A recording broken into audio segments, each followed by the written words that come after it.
A 3,300-year-old Egyptian obelisk stands at its center. Fountains inspired by Rome tell stories of seas and rivers. But Place de la Concorde isn't just Paris's largest square. It's a living witness to revolutions, royal executions, and moments that shaped the city's identity. Over centuries, it transformed from a symbol of monarchy to a stage for change, hosting everything from Napoleon's visions to Olympic celebrations. Today, this iconic space faces its most ambitious transformation yet, a controversial plan to add greenery, reduce traffic, and rethink how it serves modern Paris. Some call it visionary, a step towards sustainability. Others fear it threatens the square's historic integrity. How do you redesign a place so rich in history without erasing its essence? And why is this project dividing opinions in the heart of France? Let's find out. This is Megalith. Please subscribe and never miss an update on the best mega projects. Imagine standing at the heart of Paris, where history has been etched into every stone and shadow. This is Place de la Concorde, the city's largest public square, sprawling across 7.6 hectares at the edge of the Champs-Élysées. It's not just a square, it's a stage for revolutions, royal grandeur, and modern reinvention.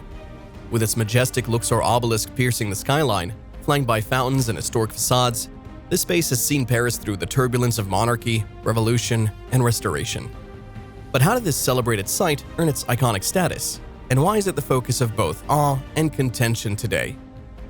Rewind to the mid-18th century, when Place de la Concorde wasn't yet the harmonious name we know, but rather Place Louis XV, a tribute to the then-reigning king.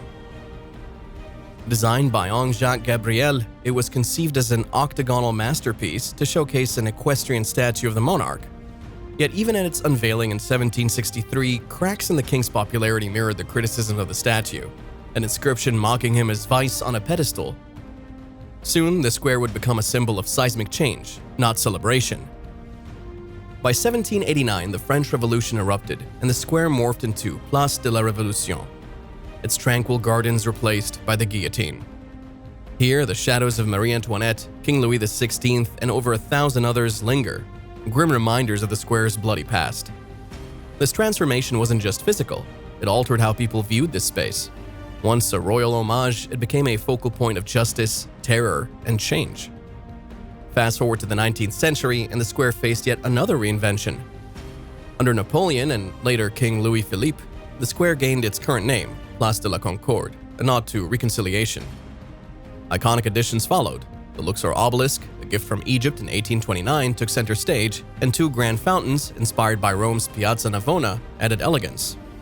Slowly, it became less a site of conflict and more a symbol of French ingenuity and artistry. But history never stands still. In the 20th century, Place de la Concorde became a stage for modern milestones, from jubilant celebrations of liberation in World War II to hosting the Paris 2024 Olympics. Yet it remains a battleground, this time between preservation and progress. Recent proposals to green the space and reduce traffic aim to adapt the square for today's challenges, such as urban heat and pedestrian accessibility. Critics, however, argue that such changes risk erasing its historic identity. So what's next for Place de la Concorde? Can Paris balance its storied past with a sustainable future? Let's explore its transformation, engineering marvels, and the debates shaping its destiny. The heart of this project lies in its goal to turn Place de la Concorde into a greener, more pedestrian-friendly space. The problem? It's not as easy as planting trees and calling it a day. This square is a protected historic monument, classified since 1937. Every move must honor its 18th and 19th century design while addressing 21st century challenges like urban heat and heavy traffic. It's a delicate dance between preservation and progress, and it starts with understanding the square's structure. Currently, Place de la Concorde is dominated by wide, car-heavy roads and vast paved spaces. These create what experts call a heat island, where temperatures soar on hot days. To combat this, the new plan introduces extensive greenery, 3.2 hectares of it. But here's a twist. The roots of this green transformation lie in history. Back in the 18th century, Henri Gabriel included ditches and flower beds in his design. While those features disappeared over time, today's architects are drawing inspiration from them to reconnect the square with its floral heritage. That sounds great, right? But here's the challenge: modern infrastructure. Beneath the square lies a web of metro tunnels, utilities, and historical remnants. Digging too deep risks damaging this underground network. So instead of excavating old ditches, the project focuses on surface-level greenery, carefully planned to avoid interfering with what's below.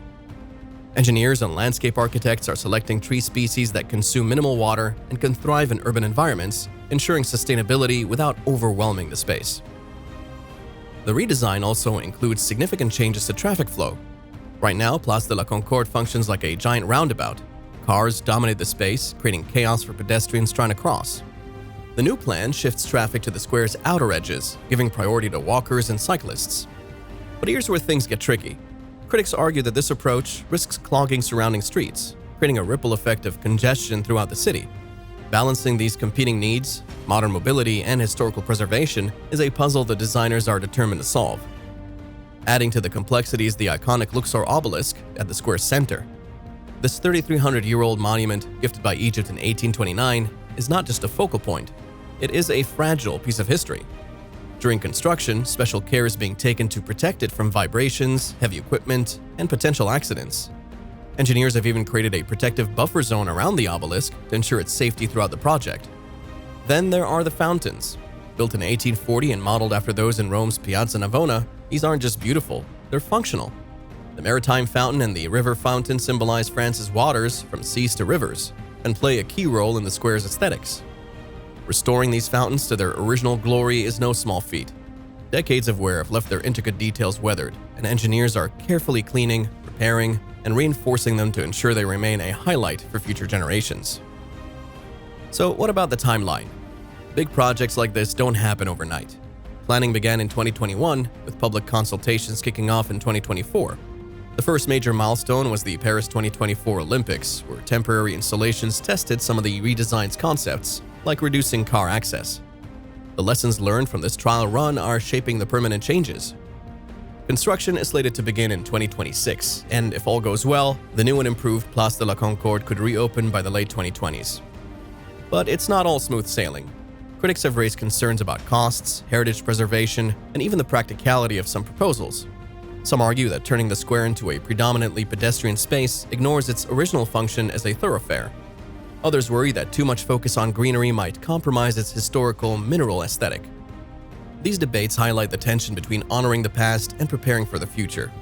Yet supporters believe this transformation is essential to keeping Place de la Concorde relevant in a rapidly changing world. Despite the challenges, there is excitement in the air. Imagine strolling through a greener, cooler square, shaded by trees and surrounded by fountains that sparkle in the sunlight. Imagine being able to cross the space without dodging speeding cars or getting lost in a maze of pavement. This is the vision driving the project. A Place de la Concorde that respects its roots while embracing the future. So what's your take? Do you think history and modernity can coexist in a space as iconic as this? Let us know in the comments, and don't forget to like this video, subscribe to our channel, and turn on notifications so you don't miss the next videos.